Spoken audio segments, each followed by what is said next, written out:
भरती या नदीती. श्रोते हो, आपण एका गाण्याच्या मैफिलीत बसलो, गाणं रंगात आलं की आपण रिटेक म्हणण्यासाठी वन्स मोर म्हणतो. एखादं नाटक आपल्याला आवडलं तर ते पुन्हांदा आपण आवर्जून पाहतो. पण सृष्टीच्या रंगभूमीवर असं एखादं महानाट्य सुरू असतं की ज्याची संहिता कुणालाही माहीत नसते, ज्याच्या तालमींना कुणालाही वेळ मिळत नाही, आणि एकदा का नाटकाचा पडदा पडला की तो पुन्हा कधीच उघडत नाही. आणि ते महानाट्य म्हणजे आपलं जीवन होय.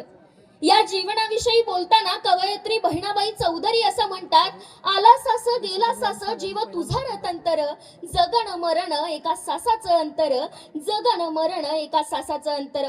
तर शेक्सपियर या आयुष्याचं वर्णन करताना असं म्हणतो की जगणं म्हणजे रंगभूमी आहे, तर कोण म्हणतं जगणं म्हणजे सुगरणीचा खोपा कल्पकतेने बांध तू, तर कोण म्हणतं जगणं म्हणजे क्रिकेट वेड्या हुकला तो संपला.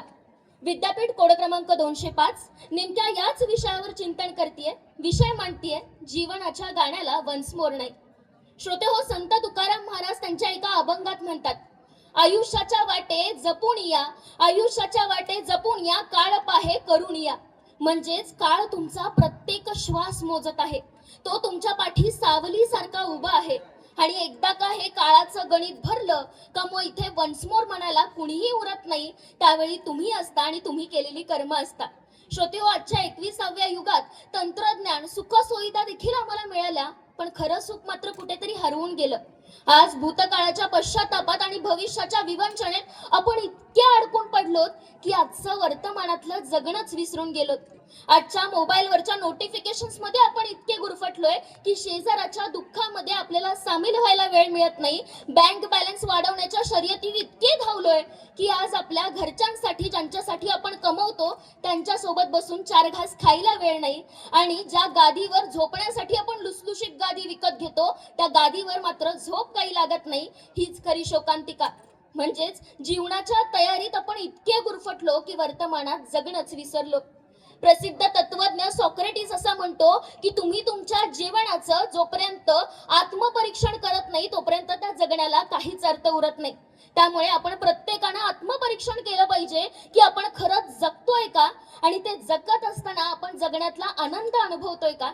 कारण स्टीव्ह जॉब्स सारखा जगातल्या सर्वाधिक श्रीमंत व्यक्तींपैकी एक असणारा माणूस मृत्यूशय्येवर म्हणतो की आज माझ्याकडे लाखो रुपये आहेत, त्यांनी मला प्रसिद्धी दिली, पण आज मला ते मरणासाठी वाचवताना 1 मिनिट सुद्धा देऊ शकत नाही. यावरून कळतं मंडळी जगण्याचं मोल काय असतं. पण मग मंडळी विचार पडतो की जगणं म्हणजे नेमकं काय. तर यावेळी मला कबीरजींचा एक दोहा आठवतो.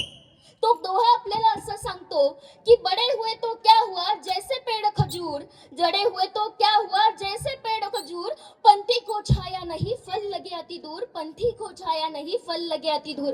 म्हणजेच काय, ज्या जीवनातनं लोकांना काही मिळत नाही त्या जगण्याला तरी काय अर्थ आहे. आज NSSचाच असू देत किंवा आपल्या जगण्याचं ब्रीदवाक्य असायला पाहिजे की लोकांना सावली देणं. आणि याचं उत्तम उदाहरण म्हणजे बाबा आमटे आणि मंदाकिनी आमटे. खरं तर स्वतःच्या सुखसुविधांचा त्याग करून आनंदवनात जाऊन आपल्या कुष्ठरोग्यांसाठी नंदनवन फुलवण्याचं काम त्यांनी केलं. नक्षलवाद्यांना नवीन जीवन प्रदान केलं. जर आपण दुसरं उदाहरण द्यायचं झालं तर जी वृक्ष आपल्याला सावली देतात त्या वृक्षांची माऊली झालेली सालूमर्दा थिमक्का, त्यांनी आपलं जीवन वृक्षांसाठी वाहिलं.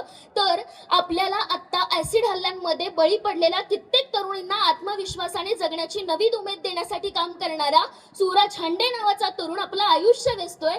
यांच्या जीवनातनं कळतं की आयुष्याचा खरा परमार्थ काय असतो आणि जगणं काय असतं. श्रोते हो, आपण पाहुणे आहोत या पृथ्वीवरचे.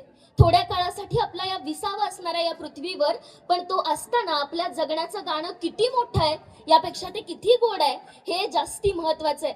विषयाच्या समारोपाकडे वळत असताना कवयित्री बहिणाबाई चौधरी यांच्या शब्दात इतकंच म्हणेन, जग जग माझ्या जीवा असं जगणं मोलाचं, जग जग माझ्या जीवा असं जगणं मोलाचं, उच्च गगनापरीस धरतीच्या मोलाचं. आभार.